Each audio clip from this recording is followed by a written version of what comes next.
మన కాదంబరి సిల్క్స్ లో flat 50% discount and 25,000 purchase మీద 2 కంచి కాటన్ సారీస్ ఉచితం.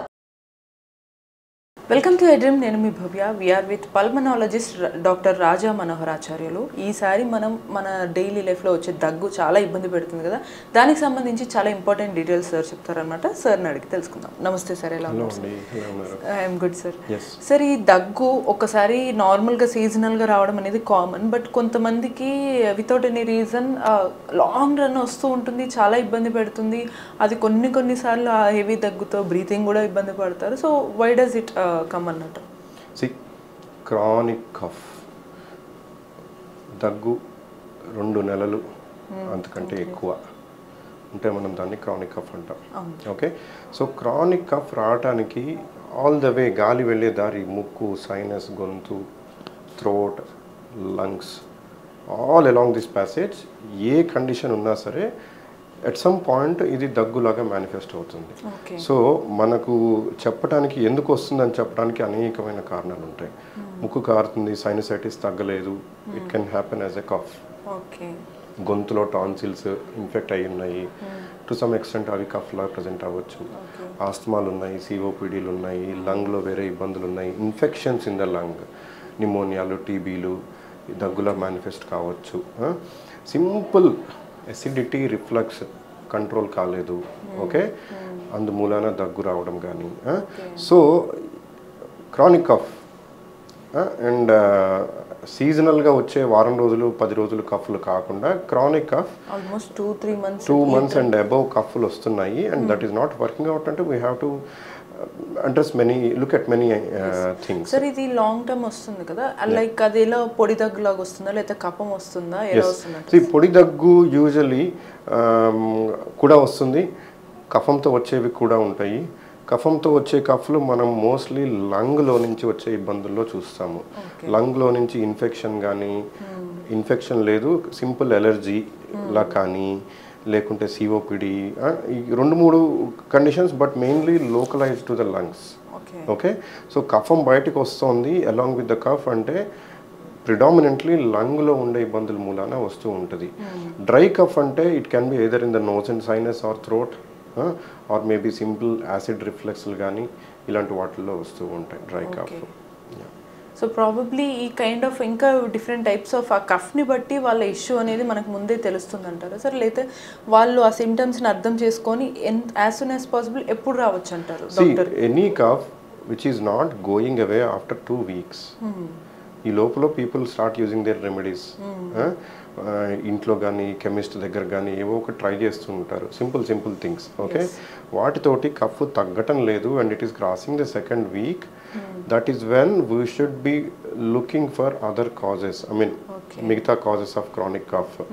దగ్గు 2 వారాలు దాటి మనకు వస్తుంది, దగ్గుతో పాటు అసోసియేటెడ్ సిమ్టమ్స్ ఏంటి? ఫీవర్ ఉందా, కఫం ఎంత పడుతోంది, ఆకలి ఎలా ఉంది, ఆయాసం ఉందా లేదా, కఫంలో ఏమన్నా బ్లడ్ పడుతుందా, సో ఇలాంటి 4-5 అదర్ అసోసియేటెడ్ సిమ్టమ్స్ దగ్గుతో పాటు అన్ని దాన్ని బట్టి మనము వెయిట్ చేద్దామా 2 months వరకు, లేకుంటే ఇమీడియట్లీ 1 week 2 weeks లోపలే we should start working it up అనేది డిపెండ్ అవుతుంది.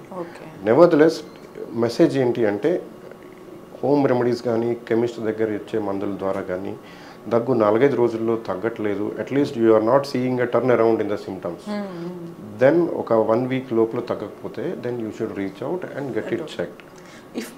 ఇఫ్ ఎనీ కేస్ వాళ్ళు దగ్గు కామనేలే, అది అనే ప్రతిదానికి మెడిసిన్స్, హాస్పిటల్స్ అనేది వేస్ట్ అనే థాట్లో చాలామంది నెగ్లెక్ట్ చేస్తారు. సో ఇన్ దట్ కేసెస్ ఒకవేళ 2-3 months అయినా కూడా వాళ్ళకి ఆ హెల్త్ ఇష్యూ అనేది ఏ సివియారిటీకి వెళ్ళే ఛాన్స్ ఉండొచ్చు అంటారు? Again that depends on what we're dealing, underlying condition. For example lungs kind మనం తీసుకుంటే లంగ్లో క్రానిక్ కఫ్కి ఉండే కారణాలు ఎలర్జిక్ ఒకటి, ఇన్ఫెక్షన్స్గా ఉండే బ్రాడ్లీ. ఓకే, ఎలర్జిక్ కారణాలు ఏంటి అంటే మీరు ఆస్తమా, బ్రాంకైటిస్, బ్రాంకైటియాసిస్, సిఓపిడి, సో ఇవి ఎలర్జిక్ ప్లస్ ఇన్ఫ్లమేటరీ కండిషన్స్. వీటిల్లో ఇవి కఫ్ విత్ స్ప్యూటమ్ వస్తూ ఉంటుంది. క్వాంటిటీ మీరు కనుక ప్రాపర్ ట్రీట్మెంట్ తీసుకోకపోతే it will be ever lasting. Okay, దీనివల్ల ఆయాసము, ఆకలి తగ్గటము, వెయిట్ లాస్ రావడము, నిద్ర పట్టకపోవడము, డే టు డే యాక్టివిటీస్లో ఇబ్బంది రావడము. అంటే మొన్నటి వరకు I was able to take 2-3 floors ఈజీగా ఆర్ వాక్ 1-2 kilometers ఈజీగా. Now because of cough and all I'm not able to. So if you can see such a change, you should definitely see. And mere unaddressed coughs, chronic coughs will lead you to all these problems. Ayasam దగ్గర నుంచి day to day activity దగ్గర నుంచి weight loss, all these things can. So underlying condition అనేది మనం diagnose చేయాలి.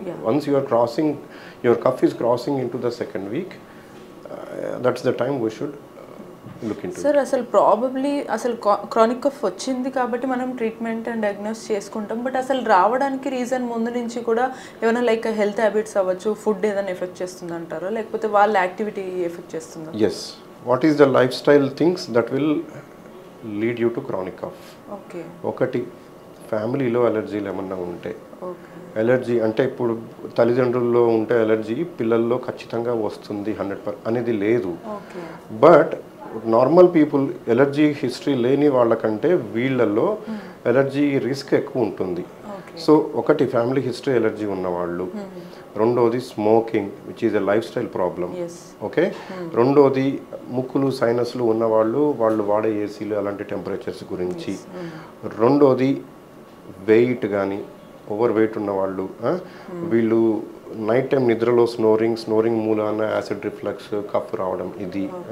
రెండోది chronic stomach conditions ఉండేవాళ్ళు, acid reflux కానీ. సో వీళ్ళు వాళ్ళ ఇష్యూస్ని కంట్రోల్లో పెట్టుకుని హ్యాబిట్స్ని మార్చుకోగలిగితే క్రానిక్ కఫ్కి లీడ్ కాకుండా ఉండొచ్చు. Probably yes.